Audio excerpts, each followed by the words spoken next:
মনমোহর রচনা তুমি কি আর জানো না, সঙ্গে তো কাউ যাবে না। সময় থাকিতে কেন গুরু বুঝিল না, মনমোহর রচনা। Welcome my students. মৰমৰ ছাত্ৰ ছাত্ৰীসকল, আজি মই তোমালোকৰ 10ম শ্ৰেণীৰ সাধাৰণ গণিত জেনেৰেল মেথমেটিক্সৰ এক্সাৰচাইজ 7.2 এই 6 নম্বৰ অংকটো এইটো আলোচনা কৰিব বিচাৰিছোঁ। তেতিয়াহ'লে 6 নম্বৰ অংকটোত এনেকুৱা আছে, প্ৰশ্নটো আছে যদি 1 2 4y x6 আৰু 3 5 এই বিন্দুকেইটা এইটো ক্ৰমতেই এটা সমান্তৰিকৰ শীৰ্ষবিন্দু হয়, তেন্তে x আৰু y উলিওৱা। তেতিয়াহ'লে আমি কি কৰিছোঁ, আগতে সমান্তৰিকটো আঁকি লৈছোঁ a b c d, এই সমান্তৰিকটো আঁকি লৈছোঁ। তেতিয়াহ'লে এই সমান্তৰিকটোত আমি a বিন্দুৰ স্থানাংক a12, b বিন্দুৰ স্থানাংক b4y আৰু c বিন্দুৰ স্থানাংক cx6 আৰু d বিন্দুৰ স্থানাংক d35 এনেকৈ বিন্দুবিলাক আমি চিৰিয়েলি সজাই লৈছোঁ। এতিয়া কি কৈছে যে আমি সমাধানটো কেনেকৈ লিখিছোঁ, ধৰা হ'ল a12 b4y cx6 আৰু d35 বিন্দুবোৰে ক্ৰমে abcd সমান্তৰিকটো গঠন কৰে। তেতিয়াহ'লে এই a b c d এই সমান্তৰিকটো এই বিন্দুবোৰে প্ৰশ্নত যেনেকৈ আছে সেইটো ক্ৰমতে লিখি গৈছোঁ। এই 1 2 4y x6 আৰু 3 5 এই বিন্দুবিলাকে কি কৰে, a b c d নামৰ সমান্তৰিকটো গঠন কৰে। তেতিয়াহ'লে আমি ইয়াৰে পৰা এই ইয়াতে x ৰ মান আছে, ইয়াতে y ৰ মান আছে, এই মানটো নিৰ্ণয় কৰিব লাগে। তেতিয়াহ'লে আমি এটা বিষয় জানো যে সমান্তৰিকৰ যিকোনো সমান্তৰিকৰ কৰ্ণ দুডালে পৰস্পৰ সিহঁতৰ মধ্যবিন্দুত সমদ্বিখণ্ডিত হয়। অৰ্থাৎ এই এচি কৰ্ণ আৰু বিডি কৰ্ণ সিহঁতৰ মধ্যবিন্দু O কি হয়, পৰস্পৰে সমদ্বিখণ্ডিত হ'ব। অৰ্থাৎ এই AO ইকুৱেল টু CO এইখিনি আৰু এইখিনি সমান হ'ব, BO ইকুৱেল টু হ'ব DO এইখিনি আৰু এইখিনি সমান হ'ব। তেতিয়াহ'লে আমি সেই হিচাপত ইয়াতে লিখি গৈছোঁ যে আমি জানো যে সমান্তৰিকৰ কৰ্ণ দুডালে পৰস্পৰে সিহঁতৰ মধ্যবিন্দু O সমদ্বিখণ্ডিত হয়। যে সমান্তৰিকৰ কৰ্ণ দুডালে পৰস্পৰে সিহঁতৰ মধ্যবিন্দু O সমদ্বিখণ্ডিত হয়।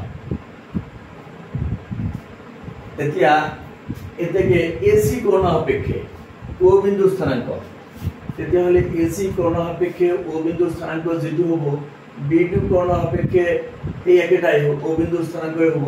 তেতিয়াহ'লে এসি কৰ্ণ সাপেক্ষে যেটো মধ্যবিন্দু হ'ব, BD কৰ্ণ সাপেক্ষে সেইটো মধ্যবিন্দু হ'ব।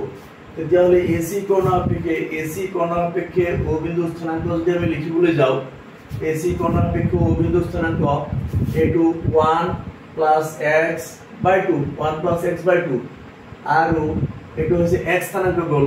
আকৌ ঠিক একেদৰে এইটো কৰ্ণ সাপেক্ষে যেটো y স্থানাংক 2 + 6/2 2 + 6/2। এইবাৰ আমাৰ BD কৰ্ণ সাপেক্ষে যদি O বিন্দুৰ স্থানাংকটো লিখিবলৈ যাওঁ, তেতিয়াহ'লে তোমাৰ কি হ'ব, এইফালে আছে 4 + 3/2, ঠিক তেনেকৈ আছে y + 5, এই y + 5/2। কিন্তু কি কৈছে যে এসি কৰ্ণ আৰু উভয় বিডি কৰ্ণ, এসি কৰ্ণ আৰু বিডি কৰ্ণ দুয়োটা কৰ্ণৰে মধ্যবিন্দু O, গতিকে সেইকাৰণে লিখা হৈছে। কিন্তু উভয় কৰ্ণ হিচাপে O বিন্দুৰ স্থানাংক একেটাই হ'ব লাগিব। এইটো কৰ্ণ হিচাপত যেটো O বিন্দুৰ স্থানাংক হ'ব, বিডি কৰ্ণ হিচাপতো O বিন্দুৰ স্থানাংক একেটাই হ'ব।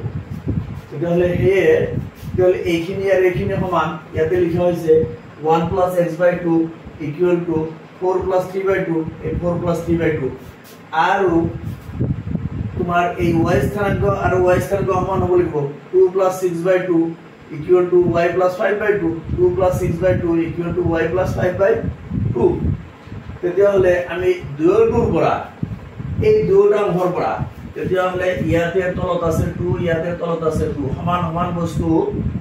সমান বস্তু কিনি কি কৰিলো সমান চিনৰ দুয়োফালৰ পৰা আমি কমাই দিলো ওভাৰ 2 কাটি দিলো তেতিয়া হলে 1 plus x equal to 7 আৰু ঠিক ইয়াতেও এটো 2 plus 6 মানে 8 আৰু y plus 5 এটো y plus 5 এটো y plus 5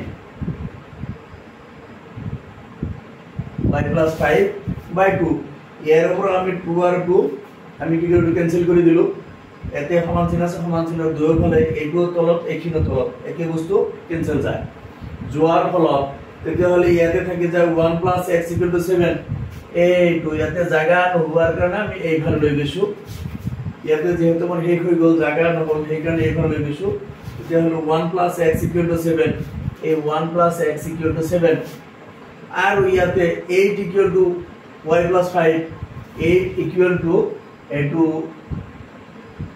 y plus 5 তেতিয়া হলে এই 8 equal to y plus 5 তেতিয়া হলে ইয়াতে হল যদি আমি এইটোৰ পৰা যদি আমি x এর মান লিখিবলৈ যাও তেতিয়া হলে 1 to সমান চিহ্ন হেফালে লম 7 - 1 অর্থাৎ x equal to 6 আৰু এৰ পৰা যদি লিখিবলৈ যাও তেতিয়া হলে 5 to আগলৈ লৈ আহিলো তেতিয়া হলে কি হ'ব 8 - 5 equal to y implies a 3 equal to এটো আমি কিমান লিখিম y 3 equal to